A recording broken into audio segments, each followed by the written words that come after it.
जय श्री राधे कृष्ण। आप सभी का हमारे YouTube चैनल पे बहुत बहुत स्वागत है। आइए जानते हैं वर्ष 2023 वैशाख माह कृष्ण पक्ष वरुथिनी एकादशी व्रत के शुभ मुहूर्त के बारे में, पारण समय के बारे में, इस दिन व्रत का पारण जो कि किस चीज से किया जाएगा, पूजन विधि के बारे में, व्रत महत्व के बारे में, इस दिन क्या करना चाहिए नहीं करना चाहिए, किन बातों का ध्यान रखना चाहिए और भगवान को इस दिन किस वस्तु का भोग विशेष कर लगाना चाहिए। तो आइए जानते हैं इन सबों के बारे में। आप सभी भक्तों को वरुथिनी एकादशी व्रत की ढेर सारी शुभकामनाएं। आप सभी के जीवन में लक्ष्मी नारायण की कृपा से आप सभी को सभी प्रकार के सुख और समृद्धि की प्राप्ति हो। लक्ष्मी नारायण आप सभी के इच्छाओं को पूर्ण करे। वैशाख माह के कृष्ण पक्ष में पड़ने वाली एकादशी को इसे वरुथिनी एकादशी के नाम से जाना जाता है। इस व्रत में भगवान विष्णु, माता लक्ष्मी और भगवान विष्णु के वाराह स्वरूप का पूजन किया जाता है। जो भी भक्त सच्ची श्रद्धा के साथ, नियम और निष्ठा के साथ वरुथिनी एकादशी का व्रत करते हैं तो इस व्रत के प्रभाव से व्यक्ति के सभी प्रकार के पाप और ताप नष्ट हो जाते हैं। और जब व्यक्ति के पाप और ताप नष्ट होते हैं तभी उनके पुण्यों का उदय हो पाता है। उसके बाद ही सभी प्रकार के सांसारिक सुखों की प्राप्ति हो पाती है। वैसे वैशाख का महीना जो कि भगवान विष्णु को अति प्रिय है, वैशाख के महीने में गंगा स्नान करना, भगवान विष्णु का पूजन करना और दान पुण्यों का कार्य करना, इन सबों का बड़ा ही विशेष महत्व माना गया है। और वैशाख के महीने में जो कि वरुथिनी एकादशी का व्रत किया जाता है, यह व्रत सभी प्रकार के पापों को नष्ट करने वाली है। जिस प्रकार से कि कुरुक्षेत्र में सूर्य ग्रहण के समय स्वर्ण दान से जिस फलों की प्राप्ति होती है, वह मात्र इस एकादशी व्रत के प्रभाव से उन फलों की प्राप्ति होती है। वरुथिनी एकादशी का व्रत अगर सच्ची श्रद्धा के साथ इस व्रत को किया जाए तो इस व्रत के प्रभाव से हजारों गौदान का पुण्य फल प्राप्त होता है। इस व्रत में जो कि भगवान विष्णु का पूरे विधि विधान के साथ पूजन करना चाहिए और वरुथिनी एकादशी व्रत महात्म्य को अवश्य ही सुननी चाहिए, कथा को सुननी चाहिए, भगवान की आरती करनी चाहिए। इससे भगवान श्री हरि विष्णु अति प्रसन्न होते हैं और अपने भक्तों के सभी प्रकार के पापों को नष्ट कर देते हैं तथा सुख और समृद्धि का आशीर्वाद प्रदान करते हैं और अंत में इस व्रत के प्रभाव से मोक्ष की प्राप्ति होती है। जो भी एकादशी का व्रत करते हैं उन्हें एकादशी व्रत के लिए जो कि दशमी के दिन से ही व्रत में नियम का पालन करना पड़ता है। दशमी तिथि के दिन जो कि सूर्यास्त होने से पहले ही भोजन ग्रहण कर लेनी चाहिए और उसके बाद अपने दांतों को अच्छे तरह से साफ कर लेनी चाहिए। दांतों में अन्न का रेशा ना होने पाए, इस बात का ध्यान रखें। रात्रि में ब्रह्मचर्य का पालन करते हुए भगवान विष्णु और एकादशी व्रत का स्मरण करते हुए सोना चाहिए। एकादशी तिथि के दिन सुबह ब्रह्म मुहूर्त में उठ करके नित्य क्रियाओं से निवृत्त हो करके गंगा नदी में या घर के नहाने के पानी में ही थोड़ा सा गंगा जल मिला करके स्नान करना चाहिए। वैशाख के महीने में अगर गंगा स्नान करते हैं तो इसका कई गुना पुण्य फल प्राप्त होता है। अगर गंगा नदी में ना जा पाए तो घर के नहाने के पानी में ही थोड़ा सा गंगा जल मिला करके और माता गंगा का, वरुण देवता का स्मरण करते हुए स्नान करना चाहिए और फिर व्रत का संकल्प लेना चाहिए। भगवान विष्णु से प्रार्थना करनी चाहिए कि हे भगवान विष्णु, हे भगवान वाराह, आज मैं वरुथिनी एकादशी का व्रत करने जा रहा हूँ या करने जा रही हूँ। इस प्रकार से भगवान से प्रार्थना करें। आपके मन में जो भी इच्छा हो, जो भी कामना हो, वह प्रभु से कहे और कहे कि हे प्रभु, मेरे सभी प्रकार के मनोरथ सिद्ध हों और यह व्रत मेरा पूर्ण हो, आप हमें आशीर्वाद प्रदान करें। इस प्रकार से भगवान से प्रार्थना करके एकादशी तिथि के दिन जो कि सुबह और शाम के वक्त पूरे विधि विधान के साथ भगवान का पूजन करना चाहिए, कथा श्रवण करनी चाहिए, आरती करनी चाहिए। एकादशी तिथि के दिन जो कि दिन रात्रि उपवास रहते हुए इस व्रत को धारण करना चाहिए। जो उपवास नहीं रह पाते हैं, जिनका स्वास्थ्य सही ना हो, वो एक समय फलाहार ग्रहण करें और इस दिन भगवान का पूरे विधि विधान के साथ पूजन करें। रात्रि में जहाँ तक हो सके जागरण करते हुए भगवान विष्णु के नामों का स्मरण करते हुए रहना चाहिए, जागरण करना चाहिए। अगर जागरण करते हैं तो इसका कई गुना पुण्य फल प्राप्त होता है। तो जहाँ तक हो सके एकादशी तिथि के दिन रात्रि जागरण करनी चाहिए और द्वादशी तिथि के दिन जा करके फिर सुबह उठ करके स्नान करके शुद्ध वस्त्र धारण करे, भगवान का पूजन और आरती कर ले। उसके बाद ब्राह्मणों को भोजन करवाएं, ब्राह्मणों को दान और दक्षिणा दे। उसके बाद फिर समय के अनुसार व्रत का पारण करना चाहिए। तो आइए जानते हैं पहले एकादशी व्रत के शुभ मुहूर्त के बारे में, इसके बाद फिर जानेंगे पूजन विधि के बारे में और भगवान को किन वस्तु का भोग लगाए, इन सबों के बारे में।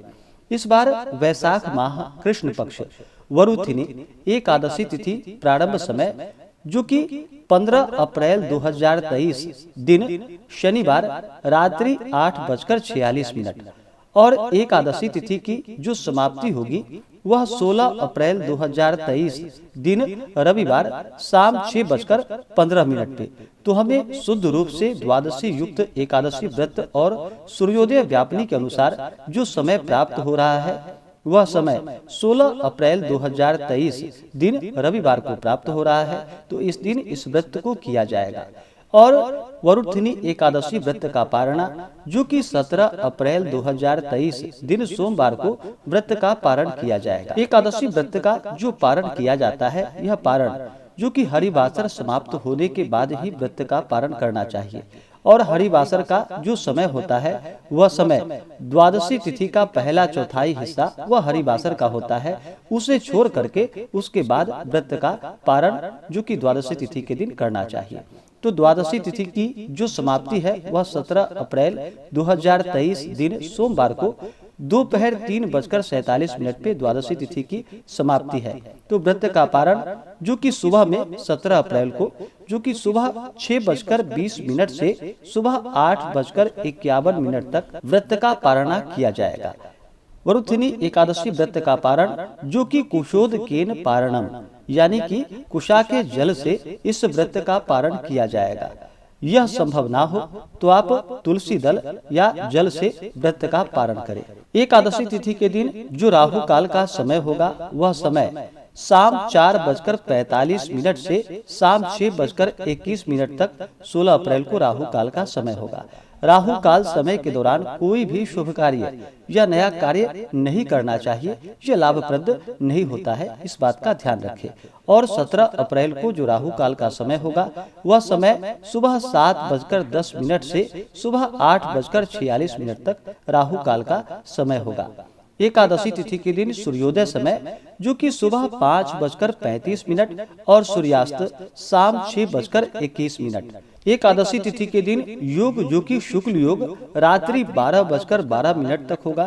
उसके बाद ब्रह्मा योग नक्षत्र जो कि शतभिषा नक्षत्र अगले दिन सुबह 4:07 तक, उसके बाद पूर्वा भाद्रपद नक्षत्र होगा।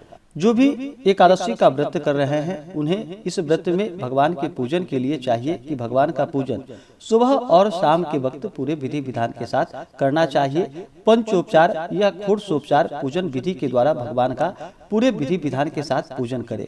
जिनके पास समय ना हो, जिन्हें समय ना मिल पाए, वो भगवान का केवल जल, पंचामृत, तुलसी दल, तिल भगवान को अर्पित करें, धूप दीप दिखाएं, नैवेद्य का भोग लगाएं, द्रव्य दक्षिणा चढ़ाएं, पुंगी फल तांबूल अर्पित करें और फिर एकादशी व्रत महात्म्य कथा आदि को श्रवण करें। उसके बाद भगवान की आरती करें। आप इस प्रकार से भी भगवान का पूजन संपन्न कर सकते हैं। अगर पूजन के लिए समय हो तो भगवान का पूरे विधि विधान के साथ जो कि पूजन के लिए एक अच्छा सा जगह ले, जैसे कि अपने घर के ईशान कोण में एक चौकी लगा करके चौकी पे पीला वस्त्र बिछाएं और अपने लिए एक आसन लगाए। आसन पर जो कि पूर्व या उत्तर दिशा की ओर मुख करके बैठना चाहिए और भगवान का पूजन करें। किसी भी प्रकार के शुभ कार्यों में या मांगलिक कार्यों में पहले भगवान गणेश जी का पूजन किया जाता है, तो भगवान गणेश जी का पूजन करें। इसके बाद फिर कलश देवता का पूजन करें। कलश में तीर्थों, वरुण आदि देवताओं का आवाहन करें। कलश के नीचे जो कि कुछ मिट्टी रखे और उस पे सप्त धान्य या कुछ अनाज रखे, जैसे कि गेहूं या जौ रख करके उसके ऊपर से कलश को स्थापित करें। कलश में मौली लपेट दे, कलश में स्वास्तिक का चिन्ह बनाए और कलश में जो कि जल डाले, उसमें कुछ द्रव्य यानी सिक्का कुछ डाल दे। पुंगी फल यानी कि सुपारी उसमें डाले और फिर आम का पल्लव डाल करके उसके ऊपर से एक चावल से भरा हुआ पूर्ण पात्र रखे, उसके ऊपर से पानी वाला एक नारियल रखे। इस प्रकार से रख करके कलश देवता का पूजन करे। कलश में तीर्थों का, वरुण आदि देवताओं का आवाहन करे, कलश देवता का आवाहन करे, पूजन करे। इसके बाद फिर दिन में पूजन हो तो सूर्यादि पंच देवता का पूजन करना चाहिए और रात्रि में पूजन हो तो गणपत्यादि पंच देवता का पूजन करना चाहिए। इसके बाद फिर नवग्रह इंद्रादि 10 दिक्पाल देवताओं का पूजन करे, भगवान शिव माता पार्वती का पूजन करे। इसके बाद फिर भगवान विष्णु, माता लक्ष्मी और भगवान विष्णु के वाराह स्वरूप का पूजन करे। भगवान का इस दिन जो कि जल से अभिषेक करे, पंचामृत से अभिषेक करे, शुद्ध गंगा जल से अभिषेक करे। उसके बाद भगवान को जो कि पीला वस्त्र अर्पित करे। उसके बाद भगवान को तिल अर्पित करे, काले तिल या सफेद तिल अर्पित करे। विशेष करके भगवान को काले तिल अर्पित करनी चाहिए। इसके बाद तुलसी दल अर्पित करे। इस बार रविवार के दिन एकादशी का व्रत है तो ध्यान रखें, रविवार के दिन तुलसी पत्र नहीं तोड़नी चाहिए और एकादशी का दिन है, इस दिन तुलसी पत्र ना तोड़े। अगर खास करके भगवान शालिग्राम हो तो आप तुलसी दल तोड़ सकते हैं, इसमें कोई दिक्कत नहीं है। नहीं तो आप जो कि तुलसी वृक्ष के नीचे गिरा हुआ तुलसी पत्र हो उसे भी आप प्रयोग में ला सकते हैं।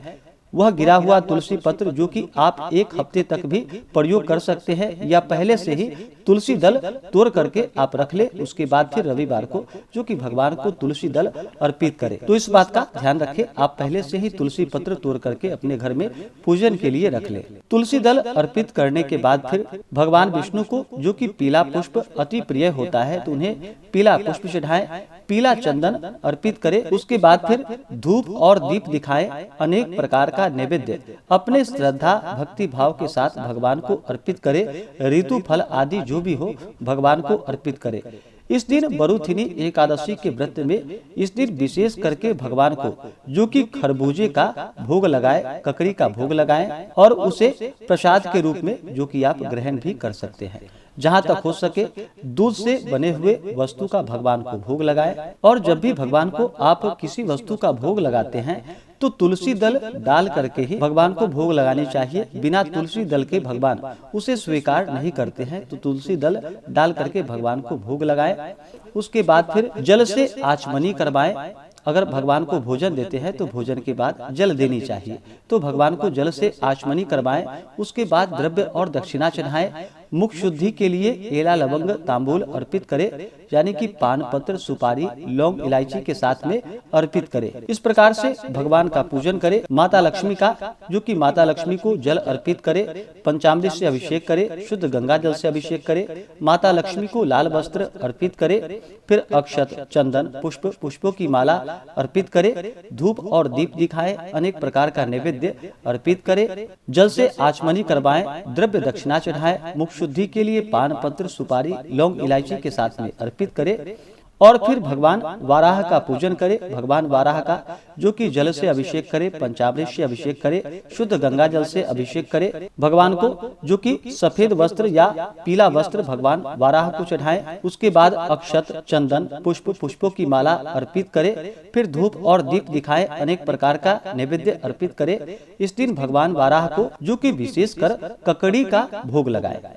और फिर जल से आचमनी करवाएं, द्रव्य दक्षिणा चढ़ाएं। मुख शुद्धि के लिए पान पत्र सुपारी लौंग इलायची के साथ में अर्पित करें।